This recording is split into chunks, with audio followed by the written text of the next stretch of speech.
Hello everyone! In this video, I'll show you how to use your Humana spending account card. First, make sure your card is activated. You can do this online in the Healthy Benefits Plus app or by calling the number on the back of your card.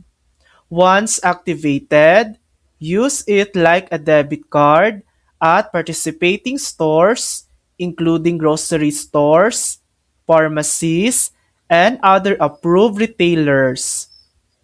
Swipe or scan your card at checkout to pay for eligible items like healthy foods, over-the-counter products, and sometimes medical co-pays depending on your plan. Before shopping, check your balance, eligible items, and approved stores in the Healthy Benefits Plus app. And that's it. Using your Humana Spending Account card is simple and convenient. Thanks for watching!